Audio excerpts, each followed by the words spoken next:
Hello, everyone. Welcome to the Entheos Optimal Living Academy. My name is Travis Thomas, and I am excited, as always. I'm always excited to be here. I don't know if you guys picked that up through my presentation, but I'm excited once again to share another talk with you today. And today's talk is entitled "You Made It, Now What?" For today's event is something that I'm really passionate about. Now, one of the things that I get to do on a daily basis as a life coach and a leadership coach is I work in an academy here in Florida that trains kids who want to be professional athletes, who want to be Division One college athletes, uh, uh, professionals who are already playing professionally, as well as every kind of skill level in between. So I get to work with kids and adults on a daily basis about really achieving the goals that they want to achieve. And if you're like me, you probably have some big goals out there that you're aspiring to as well. And I think most of us do. But I think the temptation is that we can become so transfixed on the goals that we want to achieve that we forget about the journey, and we don't connect the dots from why we actually want a goal to why is that so important to us, and how do we actually bring a sense of purpose and joy and peace to where we are right now while we try to achieve the goal. I think I was most inspired to do this talk a few years ago. I had a chance to sit down and talk to a very professional former professional baseball player, and he was a pitcher, and he'd been very successful, and he had a great career. And if you were, if you were a kid growing up wanting to play baseball, you would look at his career and say, I would take that career in a heartbeat. And he was a couple years removed from being a player, and I had dinner with him one night, and he just very openly and authentically said to me, he's like, you know what? He's like, I'm in my 30s. I did the thing that I wanted to do, but I don't know what to do with the rest of my life. And I think that happens so often, that we become so addicted or obsessed with these goals that we want to achieve. And let's say that we actually achieve them. Now what? Who are you when you achieve that goal? And so what I want today's talk to be about is, how do we have this sense of who we are today is really no different than who we're going to be when we achieve those goals? And how can we look at goals in a way that is sustainable to our joy, peace, and happiness? And so if you ever catch yourself in this mindset, here's a quick way to notice it. If you catch yourself playing the game of thoughts like when I, or if only. If only is living in the past. If only that had happened, I'd be so much happier. Or when I achieve this goal, or when I get this, or when I get into this school, or when I get this job, or when I get this promotion, or when I get this paycheck, or when I get this spouse, or when I get the, you guys get it, right? I'm guilty of it too. And we get caught in this, well, when I get that, then I'll be healthy. But what about right now? What about right now? So whether you get to that mountaintop or you don't, how do you live with a sense of purpose and joy and peace and authenticity? And that's what we're going to talk about today. And so my big idea number one is, you always have to define your purpose. Define your purpose. If we get so distracted by the goal that we don't have a clear sense of why we're trying to achieve something, when we get to that goal, it's just going to be empty. And there's been so many examples out there, whether it's been CEOs or leaders or athletes. Todd Marinovich, in his ESPN 30 for 30 film, talked about once he became a successful NFL quarterback, he had no motivation to continue. And then his whole game fell apart because he had achieved his goal, but there was nothing deep. There was no intrinsic ties connected to that. It was just this goal that really wasn't connected to a sustainable sense of peace and purpose. And so we have to look at our goals and go, why do I really want to achieve that goal? Which always comes back to, what is my purpose? What is my purpose? What inspires me? What excites me? And how is my purpose connected to the goal? And if you can't make that connection of why you do things to the goal that you're trying to achieve, that's worth looking at. There's probably a disconnect there. And we'll talk more about that as we go on. Big idea number two is something that I'm super passionate about, and that's our rites of passage. Now, in Western society, when you think about our culture in Western society, we don't have from child to adolescent to adult, there's not a real clear process of what it means to mature and become an adult. So if I were to ask you, when did you know that you were an adult? What might you say? And there's no clear, unless you're in a specific religious system or a background where that ceremony exists, most of us are never asking that question. We get into the school pipeline and it goes from school to you need to get into this college and then you need to get this job so that you can have this kind of lifestyle, but we're never asking the question why.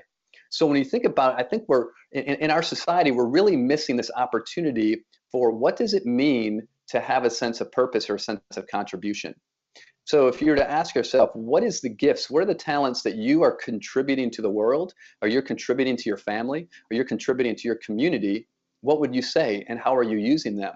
Or have you just been so distracted with these extrinsic goals that really aren't connected to the contribution that you're making?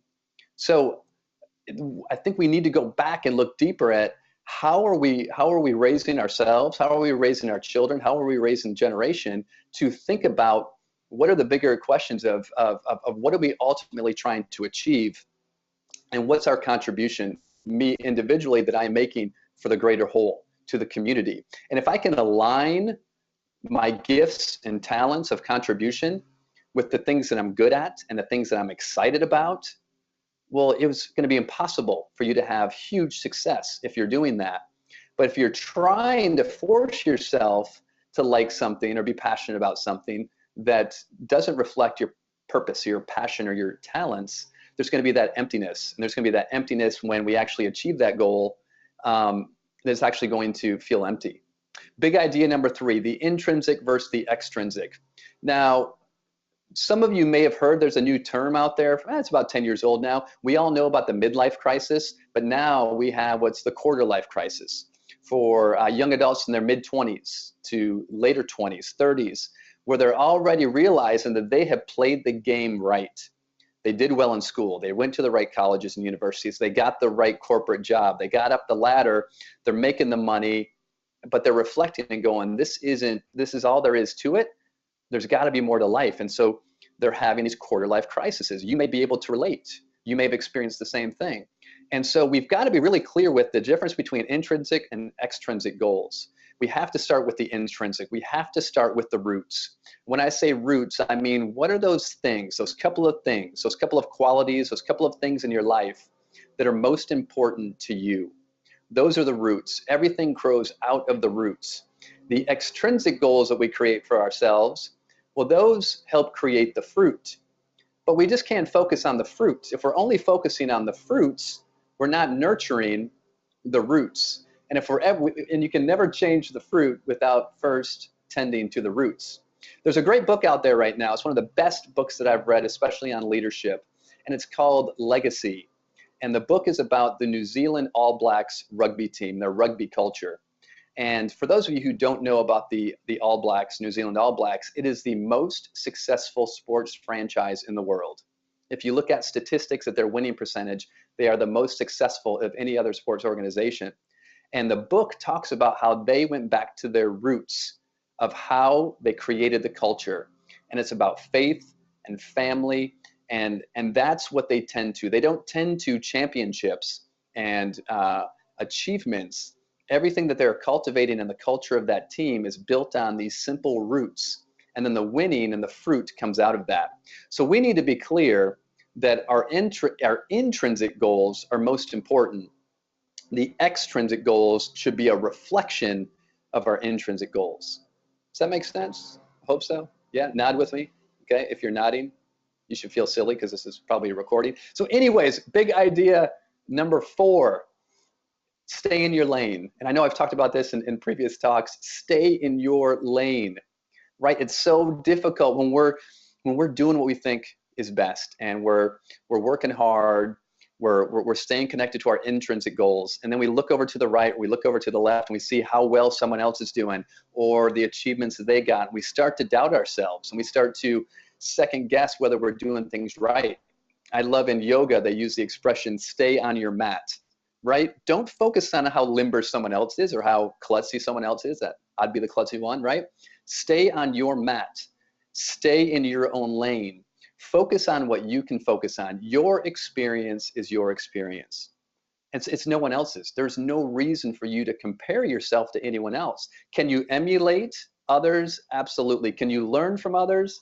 Absolutely. But if you're comparing yourself as far as I should be that successful or why aren't I more successful, and you're comparing yourself to them, you're doing yourself a disservice. You're taking away, you're discrediting your own authenticity. And at the end of the day, stay in your lane. And this idea I really love is don't mistake common with normal. You hear people say, well, that's just not normal. And I think often we mistake commonality with being normal. Just because a billion other people on the planet are doing something doesn't mean that that's normal. It just means it's common, right? And so don't mistake a great number of people doing something for that's the way that you should be doing it, right? Do what feels right and authentic and true to your purpose. So that's big idea number 4, stay in your lane. Big idea number 5 is, again, focus on the roots, not on the fruit. Okay, and I put that in here again because it's that constant reminder. You can be like, okay, I'm focusing on the roots, the roots, the roots, the roots. Why isn't the fruit growing? Am I doing it wrong? What's going on? I must be doing it wrong. I must be an idiot. No, tend to the roots. The fruit will take care of itself. There's the great analogy of bamboo, right? Bamboo, and I didn't know about this until recently. Bamboo grows forever. The longest amount of growth that bamboo goes through, the longest time period, is under the surface. Because it's such a strong plant, it's under the surface where the roots are, that's where all the growth is taking place, but it's under there forever. So if you planted bamboo, you would look at the ground and go, I'm a horrible gardener. I'm not doing a good job. It's not breaking through. But the cool thing about bamboo is once it breaks through the surface of the ground, it just takes off. Right? The learning, the growth just goes through the roof like that. But it's tending to the roots. It's tending to the foundation and the structure that is where all the basis is being created. And once we've established that, the sky is the limit. So we need to see our intrinsic goals and our roots like that bamboo. We need to keep tending to them and not get distracted by the fruits. The fruits will come when we tend to the roots. It reminds me of an experience I had when I started off in improvisation back in '99, back in Boston. And I'd worked my way up through the ranks a little bit. And I was in the cast just below the main stage cast. And the main stage cast, that was my fruit, right? That's where I wanted to be. And I got so obsessed with how am I doing? Am I getting there? Am I getting there? Was that a good show? Was that a good rehearsal? Am I getting there? Did they see that? Did the directors see me? Right? I got so obsessed with wanting to progress to that level of fruit that my consistency in shows was so up and down. It was a roller coaster.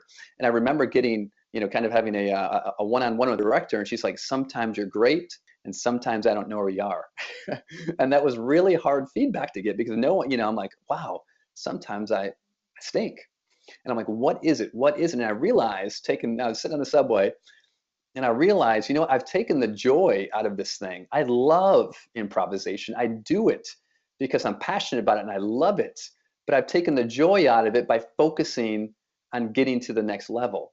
And I remember having this moment, and I'm not someone who swears a lot, although my daughter says I do. I don't know why she does. But I remember just thinking to myself, you know what? I'm going back to why I started improv in the first place, because it's fun. And I can't control how far I get, and I can't control what happens, but you know what? F it. All right, I probably said the real word, but for this sake, F it. I just remember, F it. I'm just going to show up each week, each rehearsal, each show, and just have the best time I can have.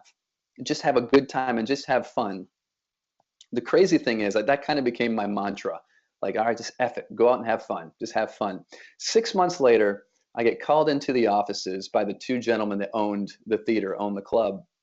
And I thought, you know what? They're letting me go because my performance clearly, So they sat me down. It was really awkward. They're sitting in 2 chairs. I'm sitting in one. And they're like, so Travis, we've been noticing you a lot recently. I was like, okay. And they're like, you've been really, really strong these last 6 months. Are you interested in moving up to the main stage? And I was like, I thought you guys were going to can me. And here I was getting promoted to that goal that I wanted to achieve all along. But I quit thinking about it. And I just went back to the roots. And the roots for me was just having a good time, playing and having a good time, going back to my roots and letting the fruits take care of itself. All right. So if you need to F it a little bit with some of your extrinsic goals and fruit, go back to your roots. So big idea number 6 is actually a 2-parter. All right. So big idea number 6 is expression, not profession. Your purpose is not what you do. All right, it's not your title, it's not the achievements, right? It's why you do what you do. Your purpose is intrinsic. It cannot be taken away, it can't be touched. All right, your job, your title, your achievement, those are extrinsic, but they're not your purpose, right? It's why you do what you do. I love, Deepak talks about, we're human beings, not human doings, right? So your purpose is your beingness, right? Why you do what you do, and it's untouchable, right? So getting attached to something that if you can be attached to it, well, it can be taken away from you, which leads us to big idea number 6.2, which is if it can be taken away, it's not your purpose. If that thing that you are so attached to can be taken from you, it's not your purpose. It's not your purpose to be a parent. It's not your purpose to be a CEO. It's not your purpose to get on Saturday Night Live. It's not your purpose to be a professional athlete. Those are extrinsic goals that you might have that tie back to your heart, your soul, your intrinsic goals. Those are untouchable. The desire to be a parent can be expressed in many, many ways beyond just being a parent to this child or that child.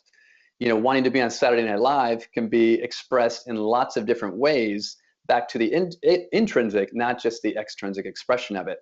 And if you're just doing a job for the promotion or the title, no matter how successful you are, at the end, it's just going to feel empty.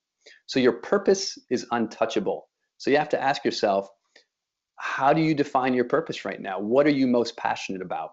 And always going back to the intrinsic goals, focusing on the roots, not on the fruit. Big idea number 7 is, who are you on fire? If you really want to get a clear sense of what your purpose is, think about, who are you when you're on fire, when you're in the zone, when you're just loving life. And you might say, well, that's I can't make a job out of it. Well, don't go there yet. Think about who you are when you're most alive, most passionate, most on fire, when time stands still or just breezes by. Who are you and what are you doing and how are you expressing yourself? If you can articulate that and identify that, that's going to get so much closer to your purpose than trying to find it in something outside of ourselves. All right, for me, standing on a stage and improvising, doing this is on fire. I love it. So I have found work and I found all these crazy different opportunities that allow me to do this, but I never know how it's going to get done. And I never know in what title it's going to be called, but I know I get the chance over and over again to express my purpose and to live my purpose and to do things that I'm passionate about. So think for yourself, who are you when you're on fire? Big idea number 8, palm trees bend, but don't break. Just realize that rhymes. Big idea number 8, palm trees bend, but don't break. Wow, I'm kind of a white freestyle rapper. No, I'm not. So anyway, big idea number 8, palm trees. Wayne Dyer uses this analogy about the palm tree. The palm tree can weather the storm, weather the hurricanes, bend all the way back down to the ground, but not break. A big oak tree, right, is not the same thing. So the rigidity, or actually the flexibility of the palm tree compared to the rigidity of, let's say, an oak tree, right, in a hurricane storm. The palm tree succeeds and overcomes because it's so flexible, right? It can be bent all the way back, but it doesn't break. And when it comes to us and our purpose and what we're attaching ourselves to, we need to have that same flexibility. Again, when we accomplishment and we don't get it, right? We ask ourselves, who are we now? Who am I if I don't accomplish that? Instead of understanding that your purpose and your expression is with you wherever you go, no matter what you do. So it's not just contained in a title or achievement. It's inside of you, and it can never, ever be taken away. So that flexibility when it comes to expressing your purpose is unlimited, which leads us to big idea number 9, which is, use your compass, not your map. And I know I've shared this idea before. It's one of my favorite analogies, right? When it comes to expressing your purpose, you got to have a compass mentality, not a map mentality. And when we get so fixated on goals, and I will be happy once I get to that goal, and we often go, to get to that goal, I have to go here, then I have to go here, and then this happens, and this has to happen, and if this doesn't happen, I'm screwed, I'm off the map, I'm failing. Compared to when we rely on our purpose as a compass, we might get taken over here, we might get taken over here, we might get taken over here, right? But as long as we're expressing that authenticity, that purpose of who we are, it doesn't matter where we are. It doesn't matter where we go. the fruit will be less important because we know that we're just living from our roots. We're living from our intrinsic goals. And again, the deeper our roots are planted, the more flexible our palm tree is going to be. But if we've got shallow roots and we're fixated, we're fixed on what the results have to be and what the results have to look like and what my life has to happen, when we face some adversity, when we face some strong winds or some storms, we're not going to have the structure, the roots, the foundation to hold up. We're going to be rigid, we're going to snap, and we're going to break. And we'll be back asking ourselves, well, who am I? What do I do now? And again, even if I achieved the goal, what's on the other end of that goal? You've made it. You achieved it. Now what? Was your life goal to achieve that thing? And if so, why? Who are you now? So who are you even if you achieve that goal? And who are you if you don't achieve that goal? As long as you've got those intrinsic roots planted and you're firm and you're clear on what they are, you get to the top of the mountain, it's like, sweet, let's go climb another mountain. Or if you never quite get to that mountain, you're like, sweet, I'm over here now, but I'm still climbing my way up that mountain. Remember, it's the journey, not the destination.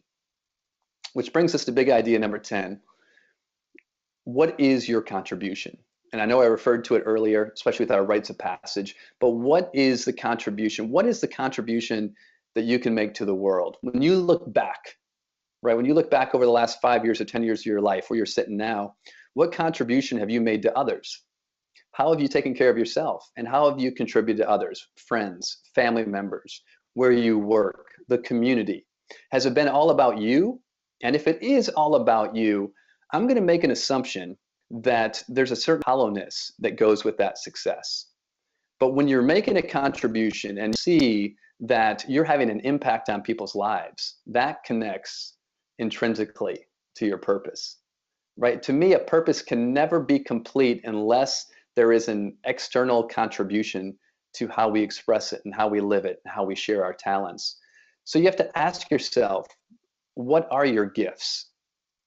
How do you share your talents, your love, your passion, your joy with others? What does it look like? Is it creative? Is it analytical? Is it physical? You know, are you with your labor? How do you share your gifts? And if you can figure out a way to build a career of expression around your gifts, you're going to be really happy. And if you can find a way to bless others with your gifts, you're even going to be that much more full and satisfied because you're really just fully expressing your purpose and your authenticity to its highest. And so now what? That brings us to the end. Now what? As you can see, when we get to the end, it's irrelevant. So whether you made it or not, now what? Who are you? What are you trying to achieve? And again, the what you're trying to achieve becomes so less important than how am I nurturing my intrinsic roots? How am I nurturing my purpose and living it in a bigger way? Because that is acknowledging that we are constantly evolving, that our passions are constantly evolving and changing. And when we see it as a journey, there are always new opportunities to share our gifts. But if we've put our blinders on around one goal and we get there, well, now what? So it's got to be deeply connected. It's got to be deeply connected to your purpose and your authenticity, and asking yourself, if you're climbing up that ladder right now, you got to look up and you got to look down. You have to say, am I on the right ladder? Am I on the ladder that connects with my passion and purpose? And if not, it could be painful, but it might be time to get off that ladder and get on one that you can keep climbing forever. So I could keep talking, but my little tiny pink Post-it notes are done. So, and I'm looking at the time, and I think I'm right about there as far as a good time for this talk. So I'm excited. I'm excited for you. I'm inspired to hear what you come up with. And if you get a chance, drop me a message in the Entheos community. I would love to know how you're doing, what your roots look like. And if you need any help helping to articulate or identify that purpose, I would love to help with that as well. So thank you once again. Thank you if you made it this far in the video. You're very patient. I appreciate it, and have a wonderful, wonderful day.